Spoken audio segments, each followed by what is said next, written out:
मैं आज बहुत खुश हूँ क्योंकि आज मेरी पहली सैलरी आई है। अपने छोटे से शहर में मैं यहाँ अपनी पढ़ाई पूरी करने आया था।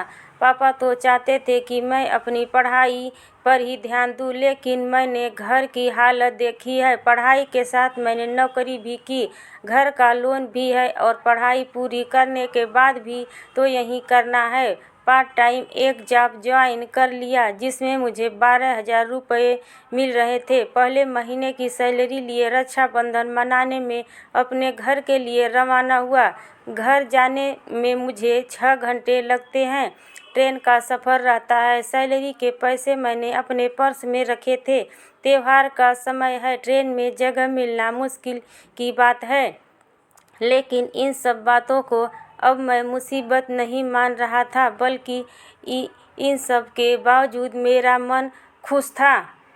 जेब में पैसे जो थे, पैसा पास में हो तो खुशी होती ही है, इस बात का मुझे आज एहसास हो गया था। ट्रेन का लोकल डब्बा पूरा भरा था। मेरा स्टॉप लास्ट स्टॉप था। कई स्टेशन पर रुकती ट्रेन मज़े से चल रही थी। प्लेटफार्म पर उतर कर मैं भी मज़े लेते कुछ खाते पीते हुए अपनी यात्रा कर रहा था। थोड़ी देर बाद ट्रेन में कुछ जगह हुई और एक सीट मुझे बैठने को मिल गई। खिड़की के पास की सीट थी तो बाहर की ठंडी गर्म हवा में मेरी आँख कब लग गई मुझे पता भी नहीं चला। करीब 2 घंटे बाद शोर के कारण मेरी आँख खुल गई। अभी मैंने समय देखा तो मेरा स्टेशन करीब 1 घंटे दूर और होगा। प्यास लगी, मैंने पानी की बोतल लेने के लिए अपने पैंट की पीछे वाली जेब में हाथ डालकर पर्स निकालना चाहा। मेरी तो जैसे जान ही निकल गई। मेरा पर्स मेरी पॉकेट में नहीं था। मैं एकदम से खड़ा हो गया और नीचे ऊपर अपनी सारी पॉकेट को चेक करने लगा। सीट के नीचे, बैग में, हर जगह देखा, लेकिन मेरा पर्स कहीं नहीं था। आस पड़ोस में खड़े और बैठे सबको भी पता चल गया था कि मेरा पर्स खो गया। मैंने सबसे पूछा भी, लेकिन सभी का जवाब ना था। सोने के पहले जिस प्लेटफार्म पर भी ट्रेन रुकी थी, लगभग हर प्लेटफार्म पर मैं ट्रेन के नीचे उतरा था। कुछ ना कुछ लेने वहाँ किसी ने मेरा पर्स चोरी कर लिया। कोई ट्रेन में भीड़ का फ़ायदा उठाकर पर्स चोरी करके ले गया। मुझे कोई अंदाज़ा नहीं।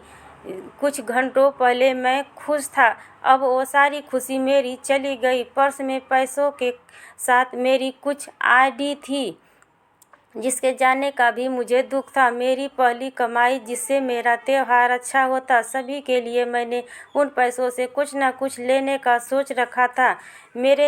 मेरे लिए वो पैसे बहुत थे। बस में सर पकड़ कर बैठा रहा। मेरा स्टॉप सबसे लास्ट था और वो भी आ गया था।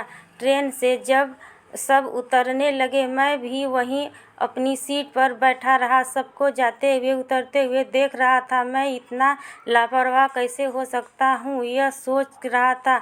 आखिर मैंने अपने पर्स का ध्यान क्यों नहीं रखा। यह सब सोचकर मैं अपने आप को बार बार कोस रहा था। ट्रेन खाली होने में थोड़ी देर बाद तक मैं वहीं बैठा रहा। फिर आखिरकार मैंने खुद को संभाला। मैं अपनी सीट से उठा और दरवाजे की ओर जाने लगा।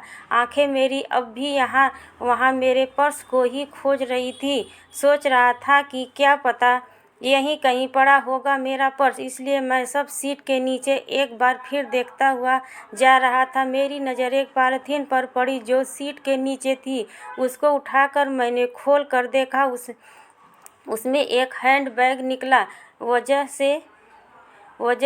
से थोड़ा भारी लगा। खोल कर मैंने जल्दी से देखा। मेरी आंखें चमक उठी। उसमें केस था।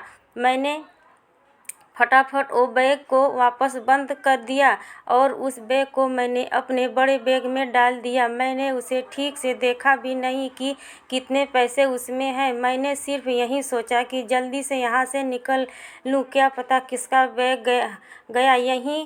खो गया, यहीं वो वापस ना आ जाए। मैंने मन में यही सोचा कि शायद यह मेरे लिए ही छूटा है।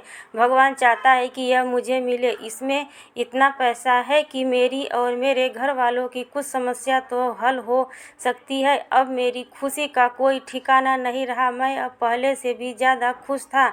बस मैं जल्दी में प्लेटफार्म से निकला और ऑटो करके अपने घर आया। घर आकर पहले मैं सबसे मिला, फिर कुछ समय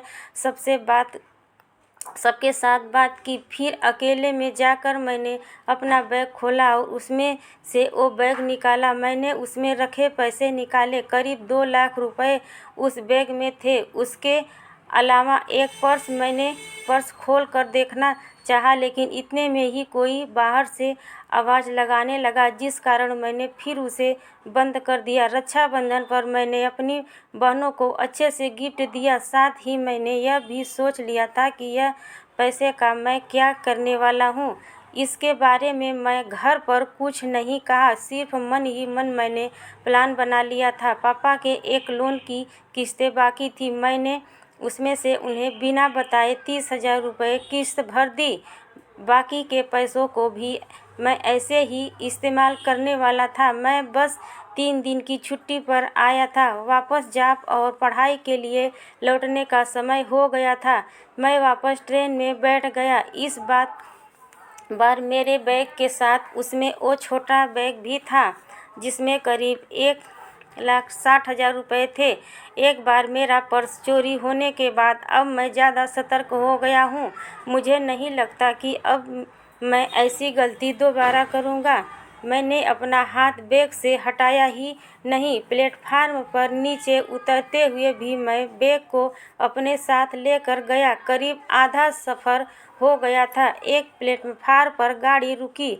मैंने एक लड़के को जो चाय बेच रहा था बुलाया और बोला कि चाय दे दो। लड़के ने मुझे चाय भर कर दी और जैसे ही उसने मेरी तरफ देखा, वो बिना पैसे लिए बिना कुछ बोले भागा। मैंने उसे आवाज़ लगाई कि भाई छोटू, कहाँ जा रहे हो? अपने पैसे तो लेते जा। पर वो भागा ही जा रहा था। कुछ मिनट बाद वो दिखाई देना बंद हो गया। शायद प्लेटफार्म के बाहर किसी दुकान में गया था। ट्रेन का समय हुआ। हॉर्न बजा। धीरे धीरे गाड़ी प्लेटफार्म से निकलने लगी। तभी वो लड़का फिर से दौड़ता हुआ मेरी खिड़की पर आया। बोला, भाई अपना पर्स लो। उसने मेरे हाथ में मेरा पर्स दिया। वो वहीं रुक गया और ट्रेन ने धीरे धीरे स्पीड पकड़ ली। उसके चेहरे पर जो मुस्कान और संतोष था, वो मेरे कलेजे तक चला गया। मैंने अपना पर्स देखा। उसमें सब पैसा ही था। उतने ही रुपए थे। एक भी कम नहीं हुआ था। उस लड़के के से कुछ कहने का समय ही नहीं मिला। उसकी हालत भले ही लग हो, लेकिन उसको और उसके परिवार को नींद अच्छी आती होगी। अब से यह सोच रहा था कि भगवान अब मुझे क्या दिखाना और सिखाना चाहता है। मैंने एक बैग लिया और उसके पैसे अपने समझे, जबकि एक लड़का मुझसे काफ़ी छोटा मुझे ज़िंदगी की बड़ी सीख दे गया। मुझे यह सिखा गया कि मैं बेईमान हूँ। यह सारा पैसा बेईमानी का है। भले ही मैंने यह चुराया नहीं, लेकिन मैंने यह भी कोशिश नहीं की जानने की कि यह पैसा किसका है। एक लड़का मुझे बेईमान से ईमानदार बना गया। मैंने अपने कमरे में जाकर सबसे पहले उस बैग में देखा कि कहीं कुछ पता एड्रेस मिल जाए। उसमें एक पर्स था जिसमें एक एड्रेस मुझे मिला। मैंने उस पते पर बैग को भेज दिया था कि एक चिट्ठी भी लिखी थी, जिसमें मैंने लिखा कि इसमें जितने पैसे कम हैं मैं अपनी सैलरी में वापस कर दूंगा। इस नोट के साथ मैंने अपना नंबर भी छोड़ा। मुझे नहीं पता था कि उनके पैसे के लिए वो मुझे माफ़ करेंगे या नहीं, लेकिन अब मैं हर बात के लिए तैयार था। मुझसे ना जाने कैसे इतनी हिम्मत आ गई। कुछ दिनों में ही उनका फ़ोन आया।